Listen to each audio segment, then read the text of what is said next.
베버와 듀이가 마르크스주의를 자유주의적 관점에서 자기 나름대로 독특하게 비판했지만 이른바 신마키아벨리주의자들이라는 이탈리아 학파가 보다 보수적인 관점에서 마르크스주의를 비판했습니다. 이들의 사상은 보다 평등하며 보다 민주적인 사회를 향한 점진적인 기대를 숨김없이 명백하게 수정하는 것으로서 전개되었으며 전략적인 고려보다는 전략이 달성할 수 있는 한계 범위에 대한 예리한 인식이 특징이었습니다. 그들이 내세운 핵심적인 명제는 소수가 언제나 다수를 지배한다는 것이었는데 엘리트 지배 계층이 자기 지위를 계속 유지하기 위해서 사용하는 수단 및 대체 방식이 핵심 문제였습니다. 막스 베버의 제자이던 로베르트 미엘스는 조직상의 필요성이 민주주의적 여러 주장에 미치는 영향을 주제로 가장 의미 있는 경험적 연구를 했습니다. 미엘스는 정당이 자신의 영속성에 점점 더 많은 관심을 가짐에 따라서 조직화는 수단에서 목적이 되고 만다고 지적했으며 조직화를 이야기하는 사람은 소수에 의한 독재를 이야기하는 셈이다 라는 철의 법칙을 제시하였습니다. 그런데 미엘스가 이 법칙 이상으로 그리고 본인이 나중에 경험했던 사회주의에 대해 각성 이상으로 어떤 일반 이론에 대해서 제시한 것은 많지 않았습니다. 이 분야에서는 가에타노 모스카가 더 중요한 역할을 했는데 그는 시공을 초월한 모든 정치 제도에서 지배계급은 영향력이 있는 개인들로 구성된 소수 집단이고 대중은 좋든 싫든 간에 자신들을 관리하는 일을 이 소수 집단에 일임한다는 것이었습니다.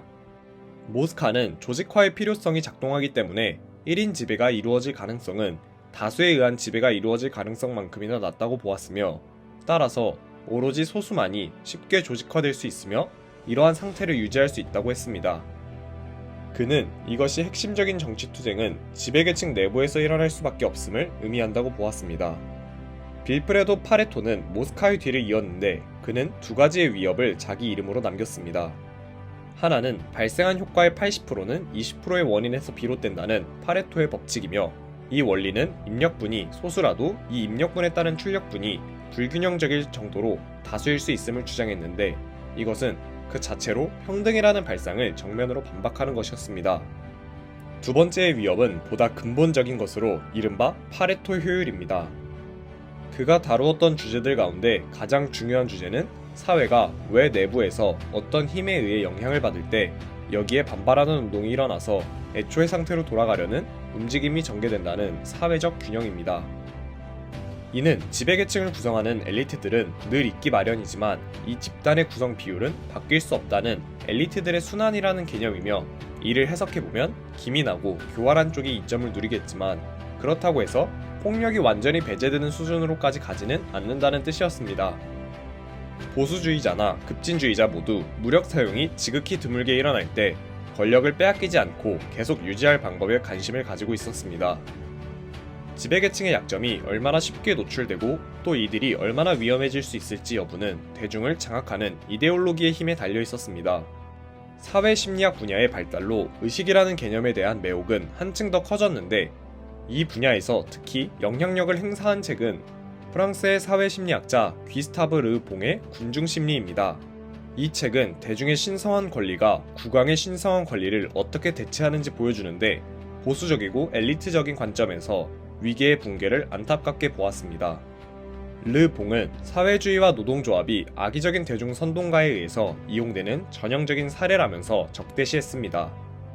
그는 군중의 견해는 그들의 개인적인 이해관계 혹은 어떤 심각한 생각을 반영하는 것이 아니기에 사회주의 선동가의 말도 안 되는 허황한 발상에 넘어가서 희생자가 된 이 감수성 예민한 군중은 집단의 심리를 연구한 빈틈없는 엘리트가 제시하는 정반대편의 발상에도 얼마든지 이끌릴 수 있다고 주장했습니다. 비슷한 발상의 전복적인 버전을 프랑스의 조르주 소렐이 내놓았는데 인간의 합리성은 군중 속에서 상실된다는 르 봉의 신념을 받아들였습니다.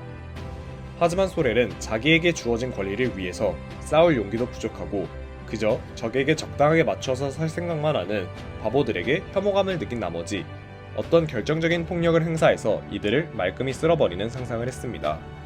그는 또한 자기가 제시한 사상 중 분석적일 필요도 없고 실용적일 필요도 없는 가장 강력한 개념인 신화를 파고들었으며 이는 모든 논박을 초월해서 비논리적이고 비합리적이라는 특징이 있습니다. 소렐에게 영향을 받은 사람들 가운데 한 명이 안토니오 그람시입니다. 그는 제2 인터내셔널 시대부터 전승된 기계적인 정식화의 의문을 제기하면서 행복한 사회주의적 결말로 일관하는 역사적 발전 법칙에 대한 의존에 반대하고 문화도 경제만큼이나 중요하게 다루어야 한다고 주장했습니다.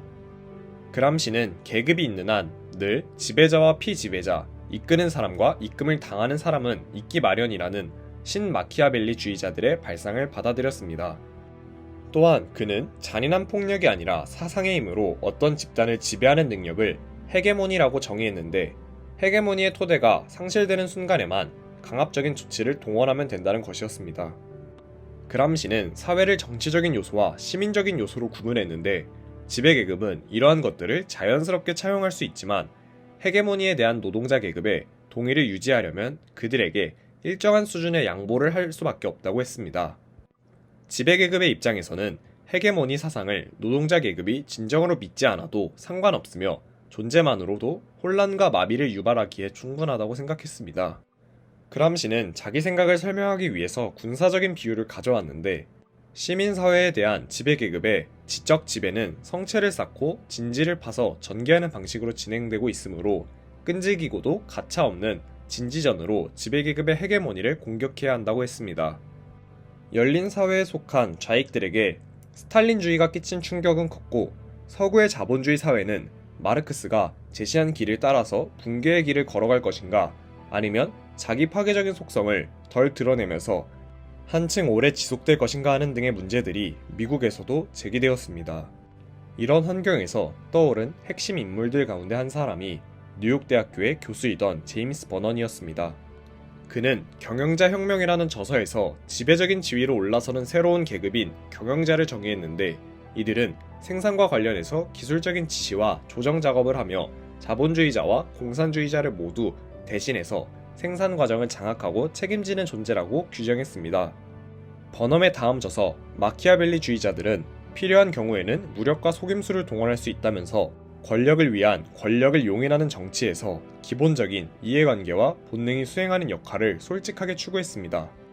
버넘은 새로운 엘리트 집단을 당대의 대중적인 산업, 대중화한 노동력, 그리고 정치 조직의 초국적인 형태를 통제할 수 있는 사람들이라고 규정했습니다. 그는 엘리트 집단으로서는 대중이 비과학적인 신화를 수용하도록 만드는 것이야말로 합리적인 행동이라고 했습니다. 따라서 지도자들이라면 신화가 유지되도록 하기 위해 반드시 거짓말을 해야 한다고 했습니다. 나치는 이러한 행동을 지속하기 위해 완전히 새롭고도 불온한 차원으로 선전술을 승화시켰습니다. 제1차 세계대전 동안에 아군의 사기를 높이거나 적을 혼란에 빠뜨릴 목적으로 의도적으로 거짓말을 하는 것은 모두 선전의 영역으로 아우름에 따라서 선전이라는 단어에 부정적인 의미가 덧붙여졌습니다.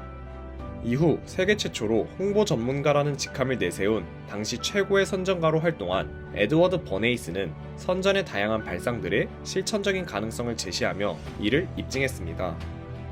하지만 버네이스에게 사람들의 생각을 조작하고 개인의 의무보다는 대중적인 효과를 권장하며 지적인 도전을 하기보다는 단편적이고 감정적인 측면에 의존함으로써 민주주의의 역할을 훼손한다는 비판을 받았습니다. 그러나 버네이스는 대중매체 시대의 여러 기법들은 피할 수 없으며 선전은 언제 어디에서나 이루어질 수 있다고 반박했습니다. 공산주의와 나치즘의 전체주의적 이데올로기는 특권층이 고안한 정치적인 여러 방식에 대한 폭넓은 대중의 피암시성을 실제 현실에서 입증하고 실천하려고 노력했습니다. 이들은 전체 국민의 의식에 통일성이 있는 세계관을 주입하고 노선을 의심하는 낌새가 조금이라도 보일 경우 가차없이 징벌을 가하고 강제하여 현실의 생생한 경험에서 비롯되는 명백한 불일치의 모순을 지우려고 했습니다. 하지만 강압적인 주술이 한번 풀리고 나면 내재적인 생각들은 어떻게든 살아남으며 신념체계는 보다 복잡해지고 다양해지며 여론은 집권 엘리트들이 기대한 것보다 덜 우호적이게 됩니다. 이상으로 22장 형식주의자와 신화 그리고 선전 3조 발표 마치도록 하겠습니다. 감사합니다.